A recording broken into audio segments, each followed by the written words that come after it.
I was dating Hazel here for about 6 months, and I decided to... Mrs. Peterson? Yes. Okay. That's before I knew she was a Mrs. Peterson. Oh, okay. How'd you meet? We met in Austin, where I work as a production manager. I do a lot of TV and film projects. So okay. My work brought me there. Her work brought her there. We met each other, and we decided to start dating. We dated for about 6 months. While you were there? While we were there. Okay. We would meet up. Sometimes we stay in the same hotel. Sometimes they were neighboring hotels. But we had 5 magical dates during those 6 months. Okay. And we text messaged each other every day. So it was like a long distance relationship. Yes, Your Honor. But when you all were in Austin, then you got together. Exactly. So you had a relationship with her. Yes, we did. So it was an on location love. It really was. All right. So you had no idea she was married? I had no idea. And so I showed up with flowers to surprise her, and I was the one that was surprised. Okay. And so for 6 months, you thought you had yourself a girlfriend? I did, Your Honor. And you were what? You were saying to yourself, I want to make this official? Like, how was this relationship? Was it just supposed to go on and be long distance? Like... Yeah, well, her work had ended. She was there for a 6-month assignment, and I realized that, even though I was still working in Austin, I wouldn't see her. So that's when I decided, I'll buy some roses and I'll show up. And, she always used to tell me that I wasn't, I didn't take authority, or I wasn't aggressive in the relationship when we were dating. Type. Yeah, take charge. You were too laid back. So I thought, maybe this is a good thing. I'll show up with roses. It'll, reignite things, and we'll get something local going on. But then I saw her husband and 2 children. When you showed up to her house? Yes. You had her real address? Yes. Well, she had told me the name of the coffee shop that she lived across the street from. So I pulled up, and I went to go knock on the door. Mrs. Peterson, wait, I need to hear from you. What's going on? You had an affair with Mr. Davis while you were on location in Austin? I told him that I didn't want anything serious, and I didn't see him all the time. It was only when we traveled for work. So that's an answer yes to my question. Right? You had an affair. Yes. Thank you. That was really hard for you to get out. So you did. And then at some point, Mr. Davis showed up to your house? He did. I did not invite him over. I didn't even give him my address. Well, I bet you didn't if your husband and your kids live there. So you weren't expecting him. I was not expecting him. He showed up with roses as I was doing some gardening in the front yard, and my kids were coming out to join me with my husband, and he pulled up in his car, got out of his car, and that's when it all started. So you get out of your car, you see Mrs. Peterson, you see kids. How old are your kids? 12 and 13. Oh, all right. So 12 and 13-year-old kids. Your Honor, at first I thought maybe he could be her brother. Maybe they were nieces and nephews. You didn't visiting. Want to assume. I didn't want to assume. So, I walked up, and Brian... Did you come with some flowers? Were you really trying to make a big moment, or you just walked up like somebody walking in off the street? She was outside gardening, so I didn't expect to see her outside when I pulled up. But since she was there, I was just going to go and surprise her. But when I saw this gentleman and the 2 children, I called her name. She turned around. He started walking towards me and said, what, something about, that's my wife. I said, that's your wife? That's my girlfriend.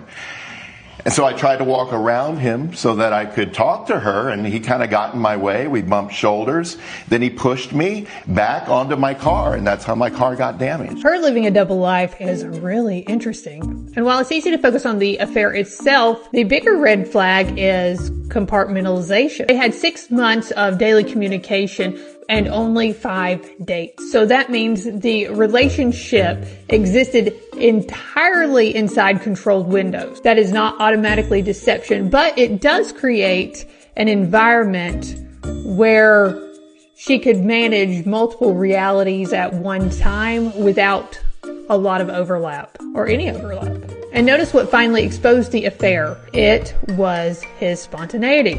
The second he stopped operating inside the scheduled structure and showed up unannounced, that is what collapsed her double life. And a lot of people mistake consistency in texting as transparency, but it's important to understand that controlled interactions are not the same as openness. Another interesting key moment is when the husband pushed him back into the car. The husband's reaction suggests that this may not have been the first suspicion or confrontation around boundaries and secrecy, because most people don't go from 0 to territorial that fast unless there was some tension already developed underneath. After watching this first segment, I believe people should pay attention when someone keeps a relationship heavily segmented from their real world environment for long periods of time. Let's get back. All right. And so, Mr. Peterson, you still look mad today, and I would be too. Yes. What do you remember? You had no idea your wife was having an affair. I had no idea. She was in Austin for this project for 6 months. She'd come home on weekends.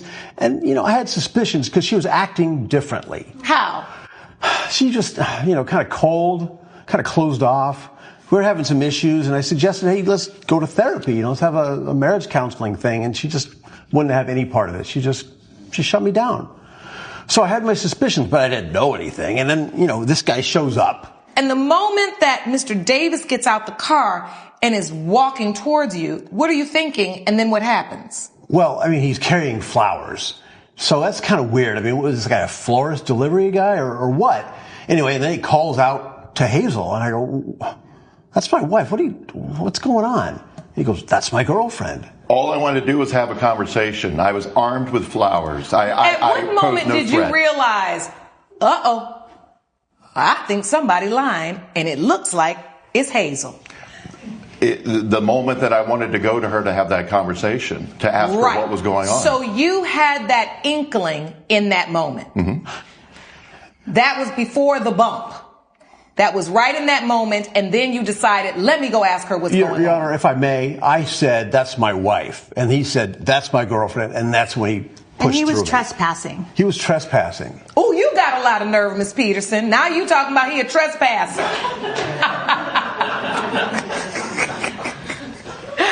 After she done let him all over her property. Your Honor, that might be right, but she was on our property. She had reason to fear. Your Honor, because he was aggressive. I don't see how he had the authority to push me onto my car and damage my car, and that's why I'm here today. I have receipts and I have text I'd like messages. to see that, please. Did you bring any evidence to court as well, Mr. and Mrs. Peterson? No, Your Honor. All right. So, Mr. Davis, you have receipts from the auto collision, the repair shop. Yes. That you had to pretty much replace your hood because you got a dent in it, and you got a picture of it. You're a pretty big guy, so when he slammed you down, you bent the hood of your car. I did. Mm-hmm. Your Honor, if I may, I didn't slam him down. I pushed him in response to him pushing me. I would have body slammed him. The driveway is sloped, and be so honest, when he pushed, I was off You balance. fell back. Yeah. Okay. To be honest, I was happy to push him. He's on my property. He's talking to my wife, calling her my I just my gave girlfriend. you some courage. Yeah, now he pushed you me. mad. I didn't push her back. That's what I'm talking about. Right. Don't come up in here playing don't start nothing, won't be nothing. You got Except your wife started it too. That's the problem. But anyway, now the thing here that's tricky is you had said to him, you are not take charge enough. He thinks he has a girlfriend, so he's coming to surprise the person that he believes is his girlfriend. The one issue I have with this, Mr. Davis, is she may have told you I live across the street from a coffee shop. But that is a little extra to then decide I'm driving all the way there to find this coffee shop and her be across the street. You never really had her physical address. She never gave you that physical address, and she wouldn't because that's her husband's house. All I said was Happy Beans. Yes, and it's the one and only coffee shop called that. Why would she, if she was trying to be smart and hide this from me, why give me a real location? Hey, inquiring minds want to know. I don't know why you said that either, Ms. Peterson. Why would you ever tell a man you're with and having an affair with where you live, the location? Your Honor, he was so far away, I didn't think he would ever show up at my door. All right. There's your answer. because you were so laid back. She never thought you'd get in the car and drive across the country and do all that. So she was just comfortable Your Honor, in her lies and her deceit. The biggest tell here is that she openly admitted that she didn't think he would show up. That means the relationship only felt safe when it stayed inside of this controlled distance, this texting, this fantasy. And a lot of deception depends on predicting other people's passivity. Now, the husband saying he had suspicions before this situation arose. This matters because people usually focus on catching the affair and they miss the signs leading up to it. Coldness, withdrawal, refusal of counseling, and behavioral shifts are often the beginning of relationship breakdowns. And what's interesting about the plaintiff is that he still isn't showing up aggressively. At her home, he was trying to finally take initiative because she criticized him for not doing enough. But a pattern that is easily missed here is that manipulators often push more for emotional investment while hiding critical information that would completely change consent to the relationship. Let's find out the verdict. Let's get to the altercation. I'm done hearing testimony because I already know what happened. So the issue becomes when you get into this tussle, right? Who's responsible for this? Who's the aggressor, right? You've testified, Mr. Davis, that you were the one, the moving forward, the aggressor, meaning you are walking up towards this man's property. His children are outside as well as his wife. At that moment, it is reasonable under the circumstances that Mr. Peterson would get in the middle and be ready to stop you from pursuing any further. He does not know you've been sleeping with his wife. He does not know that she's been lying all this time. Well, I said she was my girlfriend. Well, at that point, then he's really upset and confused. But I still am not letting no man get near my wife and my kids. My kids are there. I don't know how you dodged this bullet, but you did, and you got lucky, and you have a husband that's willing to save your family and work on this with you. And I suggest you not be out here in these streets anymore getting yourself in trouble because you have caused an innocent person to be in an encounter that he could have avoided if you would have been truthful. But ultimately, that was you, Mr. Davis, your own autonomy, setting into motion a series of events which led a man in his position to respond reasonably to defend his wife and his children. The plaintiff's case is dismissed. Judgment for the defendant. Court is adjourned. So the judge separated the lie from the physical confrontation. A lot of people think deception only works because a person is too trusting. But most deception actually works because people get emotionally attached before having enough real-world information. And once somebody is emotionally invested, they start rationalizing gaps that they normally would have questioned, which leads us to our big life lesson. If somebody keeps you separated from their real life, there's usually a reason. Let's do better. Pay attention to the consistency between someone's words, availability, environment, and real-world openness, not just how often they text you. Now, my final question for you. At what point would you have realized something wasn't adding up in this relationship? Put your answers down in the comments below. Then make sure to like, follow, and share. And as always, thank you for watching, and I will see you again soon.